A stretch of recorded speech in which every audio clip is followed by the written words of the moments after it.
Hello there again, it's Alan, and I've got another of my gotchas, things that have tripped me up in the past with ECL and the HPCC systems. So this talk is going to be about aggregates on subsets of data in a crosstab table. So this is where you're generally grouping by a field or fields and fields, but some of the attributes or some of the data you want to get out is a subset of that a particular group. Now you might say, well, why not just include that subset as your grouping? I mean, yes, and that can happen, but there may be situations, and I've found them, where generally you just want to group by one item, but there's just a few stats that are subdivided up further.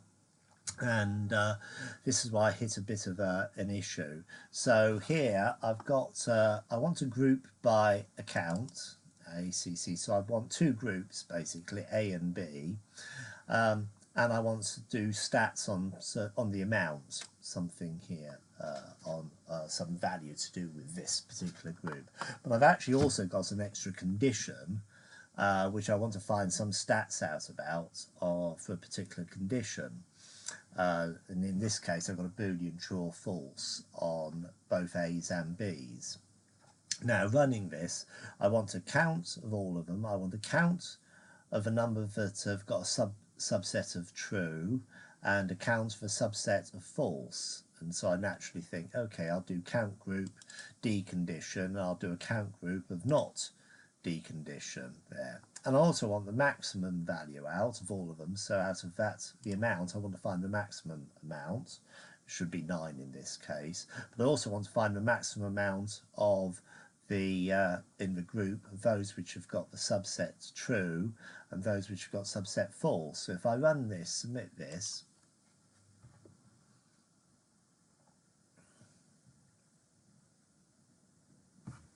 okay, let's have a look at that.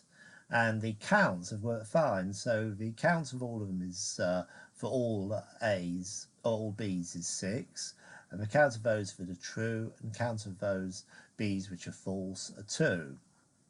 So let's look back at that. So for a count B true is 4, and a count where B is false is 2. 4 and 2, that's worked fine, the same for A. But now when we look at maximum, the maximum for all of them, 9 and 7. So for A, the maximum is 7, and for B, the maximum is 9. But in the subset, here, the maximum hasn't worked. We've got max true of 1, max false, that's plainly wrong.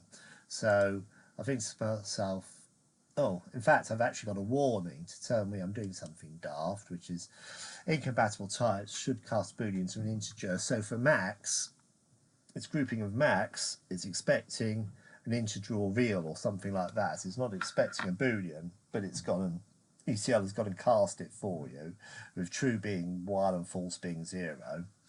Anyway, so I think, oh, how can I fix this? So I want to make that let's try that. See if that works. So let's do not.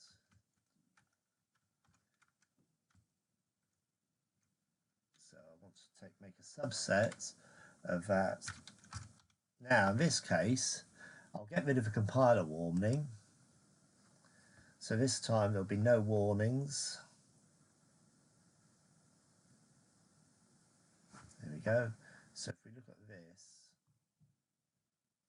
that shouldn't have, ECL watch would be, no, 0 warnings. This is an old listing. This is from it hasn't cleared it out. There's basically been no warnings on this work unit. And if I look at the output, I find that, well, basically that hasn't worked as well. 9 and 7 and the max false, goodness knows what that's done, but it hasn't generated any errors.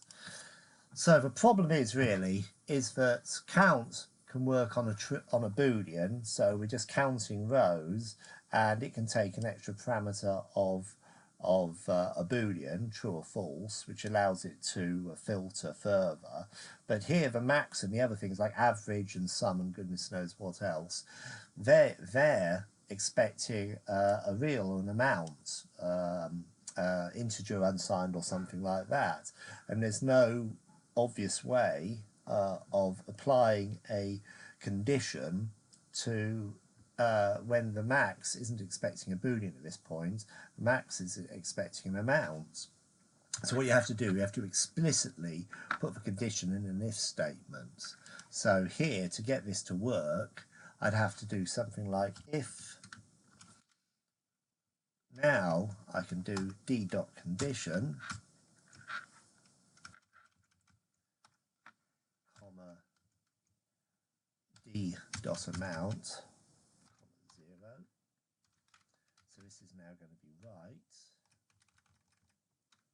And here I can do something like if d.condition, comma 0, comma d.amount.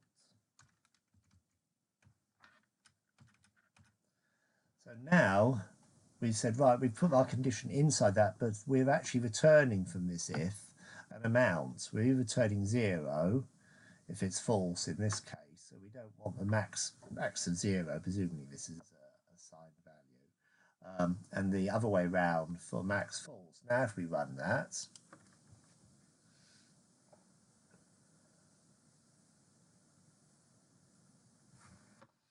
we can see no errors.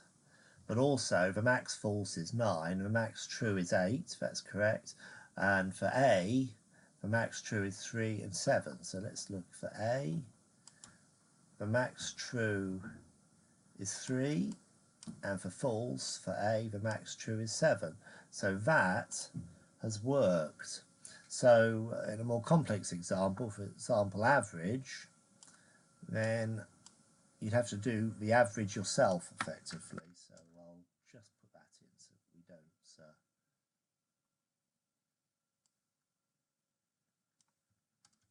Here's one I prepared earlier. So I've done much the same as for max, but here to get my average, I'm selecting either 0 or amount if it's true, plus the count of all the trues. So this is the average of the trues.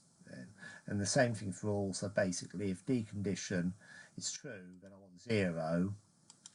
So I'm going to sum in 0 for those rows, otherwise amount. And I also want to count, I want to divide by the numbers of false rows in that. So let's give that a whirl, see if that works.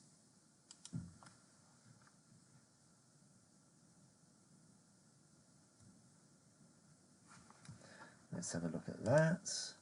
So average is 5 for B, the average of false. So let's see what B, the average is false, 1 and 9, 10 divided by 2, 5. So that's correct.